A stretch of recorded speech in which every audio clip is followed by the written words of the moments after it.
لہب مکی صورت ہے، 6 نمبر سورہ فاتحہ کے بعد نازل ہے۔ پہلے صورت میں کیا تھا؟ جب اللہ کا نصرت آئے تو اس صورت میں نمونہ نصرت کا ہے۔ مثال نصرت یہ کہ تیرے دشمن اللہ تباہ کر دے گا، تو دیکھ یہ تباہ ہو گیا، یہ مثال ہے۔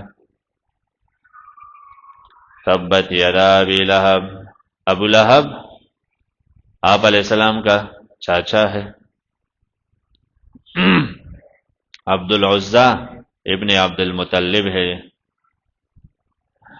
لیکن برا آدمی تھا، انتہائی برا تھا، اور آپ علیہ السلام کا سخت دشمن تھا۔ اور بھی دشمن تھے آپ کے رشتہ داروں میں، لیکن وہ قومیت کا تو خیال رکھتے تھے، یہ قومیت کا بھی خیال نہیں رکھتا تھا۔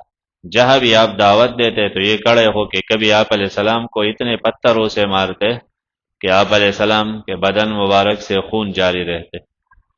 لوگوں سے کہتے ان کے باتوں میں نہ آؤ۔ بلا آخر کیا ہوا؟ ایک بار تو آپ علیہ السلام نے کوئی صفحہ پر بیان کی تو سب لوگ جمع ہو گئے کہ کیا ہو گیا، ہر ایک آیا تو آپ علیہ السلام نے فرمایا تم لوگوں کا میرے اوپر اعتماد ہے، میں کہو دشمن قریب ہے، تمہیں تو نظر نہیں آتا، کوئی صفحہ کے پیچھے تو کوئی دشمن نہیں، اگر میں کہو ہے تو کہا ہم مانیں گے، ہم نے تجربہ کیا آپ پر، کبھی بھی جھوٹ نہیں پایا۔ تو فرمایا یہی ہے کہ ہلاکت کے قریب ہو، کلمہ پڑھو۔ تو اس پر ابو لہب نے یہ کہا کہ آپ علیہ السلام کے لیے جملے استعمال کی تب لک سائر الیوم الہذا جماعتنا، تو یہ اس کے رد میں جملہ آیا۔ ابو لہب کبھی اپنے دونوں ہاتھوں کو مخاطب کر کے کہتے کہ یہ حق ہے جو یہ میرا بھتیجا کہتا ہے، جھوٹ ہے، میرے ہاتھ کبھی گواہی نہیں دیں گا کہ یہ حق ہے، تو اللہ کہتا ہے تیرے یہ ہاتھ تباہ ہو جائے، خود بھی تباہ ہے تو۔ تبت یدا ابی لہب، تباہ ہوا ابو لہب کے دونوں ہاتھ، تب اور خود بھی ہلاک ہو۔ جب نہ مانا حق تو وہی کو نہ ماننا تباہی ہے، تباہ ہو گیا۔ ما اغنا عنہ، کوئی فائدہ نہ دیا اس کو اس کے مال، وما کسب، اور اس کے کمائی نے جو کچھ اس نے کمایا تھا کچھ بھی کام نہ آیا۔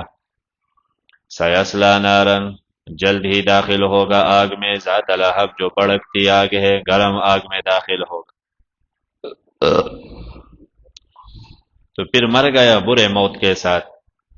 جنگ بدر کے 1 ہفتے بعد اس پر دانہ نکل آیا ابو لہب پر، اور وہ دانہ خطرناک زہریلا دانہ تھا، لوگ اس سے بہت نفرت کرتے تھے، اپنے بیٹے بھی قریب نہیں آ رہے، یہ مر گیا تو اس کے بدبو سے پھر پریشان تھے۔ پھر کچھ دیہاتی لوگوں کو اجرت دے کے اور انہوں نے کچھ لکڑیوں کے ذریعے اس کو دھکیل کے کسی کڑے میں ڈال دیا، یہ بری موت مرا۔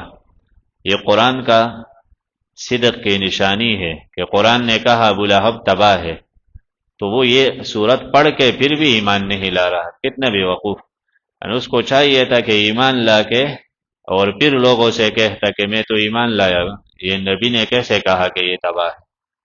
تو نبی کے خلاف تو ایک دلیل بن جاتا یہ اگر وہ ایمان لاتا، لیکن نہ لا سکا ایمان، کیوں کہ قرآن کلام الہی ہے، نظام میں جو کچھ ہوتا ہے وہ قدرت الہی ہے، تو یہ نظام رب کا قدرت ہے اور کلام اس کا، ایک ہستی کا کلام اور فعل میں ٹکراؤ نہیں ہوتا، وہ جیسا کہے ایسا ہی ہوتا ہے۔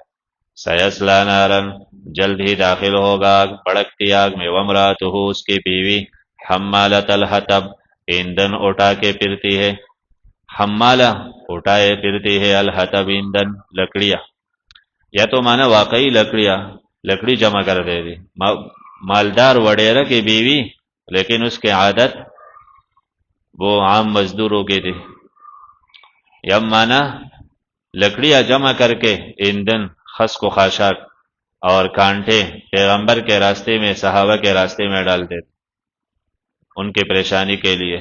یا حمالۃ الحطب مانا قیامت میں بھی ایسے ہی کرے گی، یا لکڑیاں جمع کرنے گئے تھے، رسی گلے میں پھنس گئی، اس سے مر گئے۔ یا حمالۃ الحطب کنایا ہے چغلی سے، چغل خور عورت تھی، جو مسلمان ہوتا تو اس کی بیوی کے پاس جا کے شکایت کرتی اسلام کے خلاف۔